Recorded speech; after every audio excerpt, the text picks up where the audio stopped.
வணக்கம். மாலை முரசு செய்திகளை விரிவாக பார்ப்பதற்கு முன் தலைப்புச் செய்திகளை பார்க்கலாம்.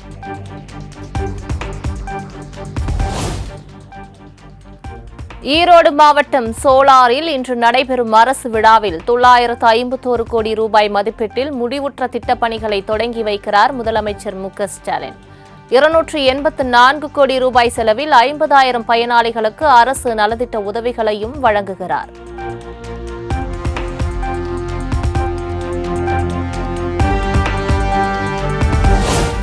மாதம் ஒருமுறை மின்கட்டணம் கணக்கெடுக்க வேண்டும் என்ற கோரிக்கையை பரிசீலிக்கிறேன்.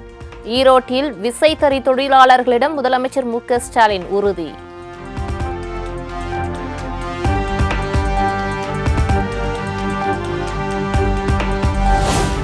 ஈரோடு மாவட்டம் மேட்டுக்கடையில் தறிப்பட்டறையில் முதலமைச்சர் மு.க.ஸ்டாலின் ஆய்வு. தொழிலாளர்களின் கோரிக்கைகளை கேட்டறிந்தார்.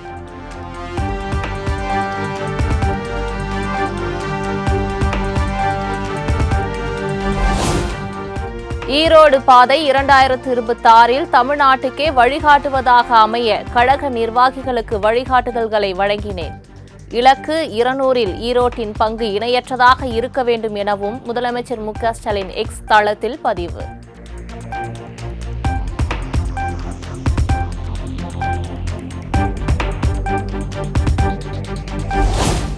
இரண்டு நாள் பயணமாக நாளை குவைத் செல்கிறார் பிரதமர் நரேந்திர மோடி.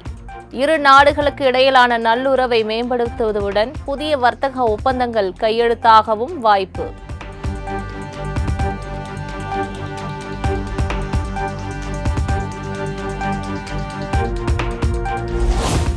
நாடாளுமன்றத்தில் நுழைய முயன்ற தன்னை பாஜக எம்பிக்கள் தான் தடுத்து தள்ளியதாக ராகுல் காந்தி குற்றச்சாட்டு.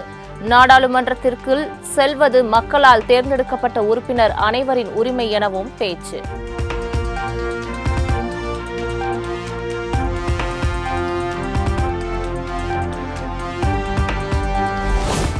பாஜக அரசியல் சட்டத்துக்கும் எதிரி, அம்பேத்கருக்கும் எதிரி என ராகுல் காந்தி விளாசல்.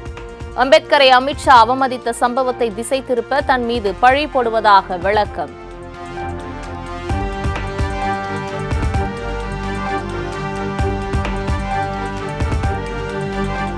அம்பேத்கர் குறித்து அமித்ஷா பேசியதை காங்கிரஸ் திரித்து வெளியிட்டதாக கூறும் குற்றச்சாட்டுகள் துளியும் உண்மையில்லை. பாஜக கூறும் குற்றச்சாட்டுகளுக்கு முதலில் ஆதாரம் வழங்க வேண்டும் என காங்கிரஸ் தலைவர் கார்கே பதிலடி.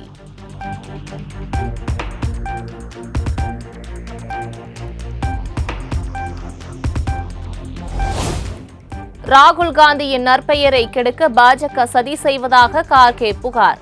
காங்கிரஸ் எம்பிக்களை நாடாளுமன்றத்திற்குள் நுழைய விடாமல் தடுத்து நிறுத்தியதே பாஜக எம்பிக்கள் தான் என குற்றச்சாட்டு.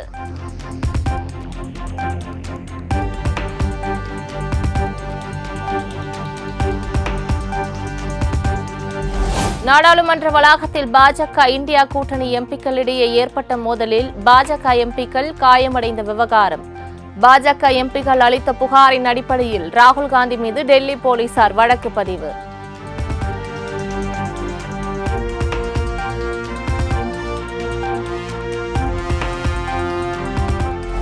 நவம்பர் 25 தொடங்கிய நாடாளுமன்ற குளிர்கால கூட்டத்தொடர் இன்றுடன் நிறைவு. கடைசி நாள் என்பதனால் முக்கிய விவகாரங்கள் குறித்து கேள்வி எழுப்ப எதிர்க்கட்சிகள் திட்டம்.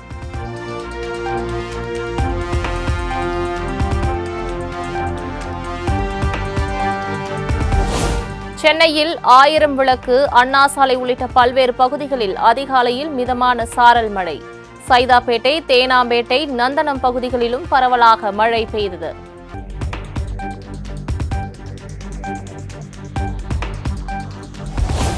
வங்கக்கடலில் நிலவும் ஆழ்ந்த காற்றழுத்த தாழ்வு பகுதி இன்று ஆந்திர கடலோர பகுதிகளை ஒட்டி நகரக்கூடும். வரும் 22 காற்றழுத்த தாழ்வு மண்டலமாக வலுப்பெற வாய்ப்புள்ளதாகவும் கணிப்பு.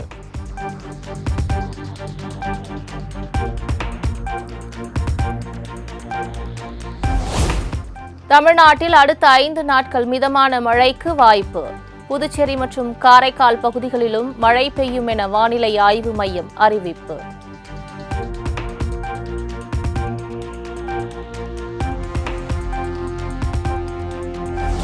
நெல்லையில் மருத்துவ கழிவுகள் கொட்டப்பட்ட விவகாரம் தொடர்பாக மத்திய மாசு கட்டுப்பாட்டு வாரியத்துக்கு தமிழ்நாடு மாசு கட்டுப்பாட்டு வாரியம் கடிதம். தமிழ்நாட்டில் கேரள மருத்துவ கழிவுகள் கொட்டப்படுவதை தடுக்க உரிய நடவடிக்கை எடுக்க உத்தரவு பிறப்பிக்க வலியுறுத்தல்.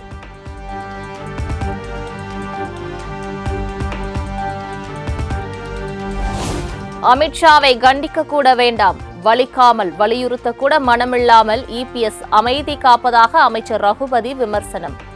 ஆழ்ந்த உறக்கத்தில் இருக்கிறார் இபிஎஸ் எனவும் காட்டம்.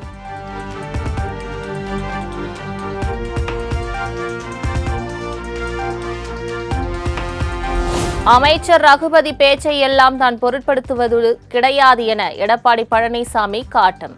அவர் தான் இருக்கும் கட்சிக்கு விசுவாசமாக இருக்க மாட்டார் எனவும் சாடல். ரகுபதி இருக்கிறன்றதுக்கு விசுவாசமா இருந்தது கிடையாது. திமுகவுக்கு ஜால்ரா போட்டு தான் விசுவாசமா இருக்காரு. அவருடைய பேச்சை நாங்கள் பொருட்படுத்ததே கிடையாது.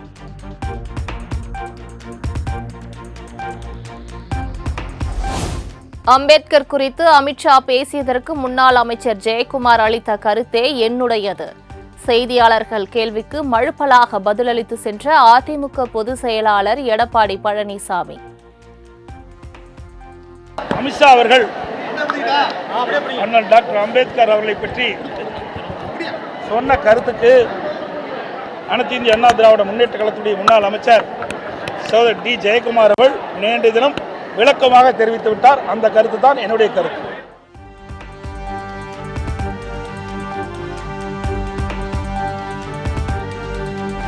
திமுக ஆட்சியில் கேரள கழிவுகள் தமிழகத்திற்குள் நுழைவது பெருமளவு தடுக்கப்பட்டுள்ளது.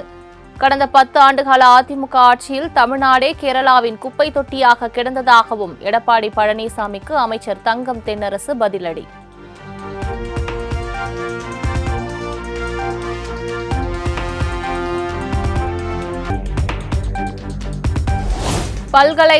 பல்கலைக்கழக துணைவேந்தரை தேர்வு செய்யும் தேடுதல் குழுவை அறிவிக்கையாக வெளியிட வேண்டும் என ஆளுநர் பரிந்துரை செய்ய முடியும்.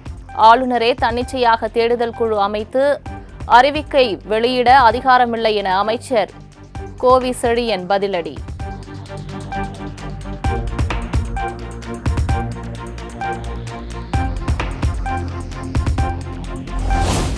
துணைவேந்தரை தேர்வு செய்யும் தேடுதல் குழுக்கள் பல்கலை சட்ட பிரிவுகளுக்கு உட்பட்டு எடுக்கப்பட்ட முடிவு. ஆளுநர் RN ரவியின் குற்றச்சாட்டை மறுத்து உயர்கல்வித்துறை அமைச்சர் கோவி செழியன் விளக்கம்.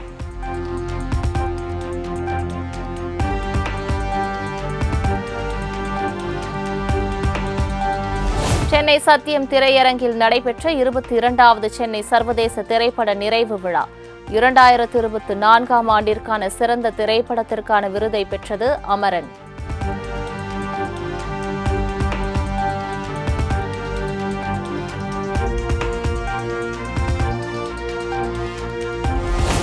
மகாராஜா திரைப்படத்திற்காக விஜய் சேதுபதிக்கு சிறந்த நடிகருக்கான விருது.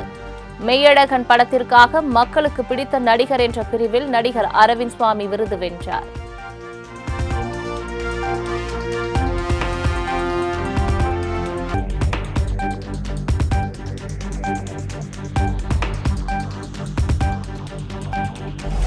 அமரன் திரைப்படத்திற்காக சாய் பல்லவிக்கு சிறந்த நடிகைக்கான விருது.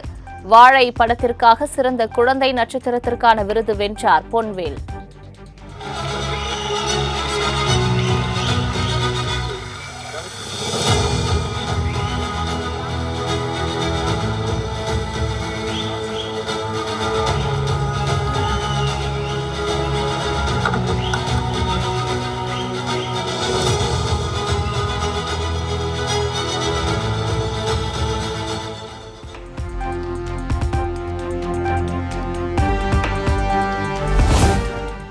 லப்பர் பந்து படத்திற்காக சிறந்த துணை நடிகருக்கான விருதை வென்றார் நடிகர் தினேஷ். வேட்டையன் படத்திற்காக சிறந்த துணை நடிகைக்கான விருது துஷாரா விஜயனுக்கு வழங்கப்பட்டது.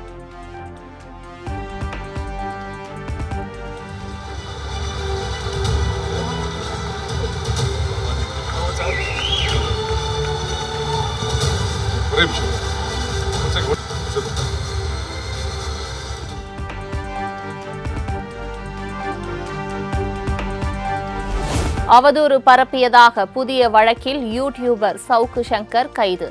தூய்மை பணியாளர் தமிழக அரசு திட்டம் குறித்து அவதூறாக வீடியோ வெளியிட்டதாக புகார்.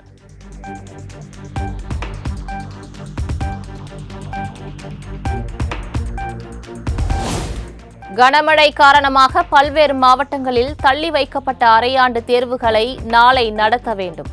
அனைத்து மாவட்ட கல்வித்துறை அதிகாரிகளுக்கு தொடக்க கல்வித்துறை சுற்றறிக்கை.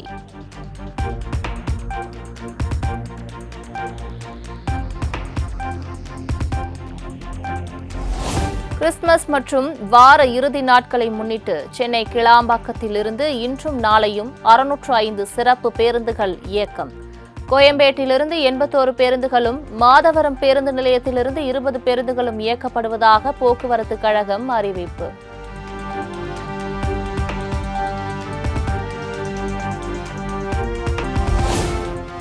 கர்நாடக சட்டப்பேரவையில் அமித்ஷாவின் பேச்சு தொடர்பாக காங்கிரஸ் பாஜகவினரிடையே கடும் வாக்குவாதம். உறுப்பினர்கள் தொடர்ந்து அமளியில் ஈடுபட்டதால் பரபரப்பு.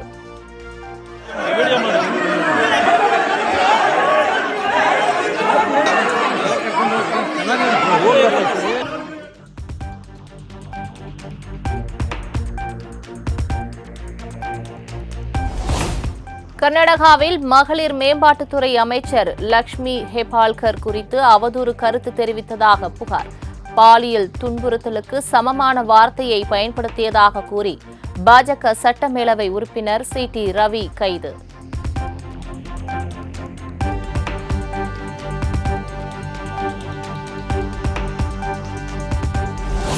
உக்ரைன் விவகாரத்தில் சமரசம் செய்து கொள்ள தயார். அதிகாரிகளுடன் பேச்சுவார்த்தை நடத்த எந்த நிபந்தனையும் இல்லை என ரஷ்ய அதிபர் புதின் அறிவித்துள்ளதாக தகவல்.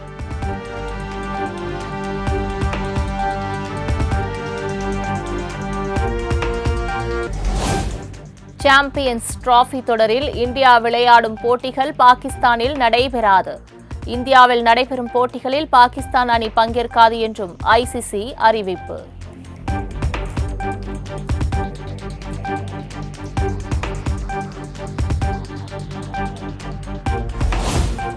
மேற்கிந்திய தீவுகள் மகளிர் அணிக்கு எதிரான T20 போட்டியில் 660 ரன்கள் வித்தியாசத்தில் இந்தியா அபார வெற்றி. 3 போட்டிகள் கொண்ட T20 தொடரை 2-1 என்ற புள்ளி கணக்கில் வென்று அசத்தல்.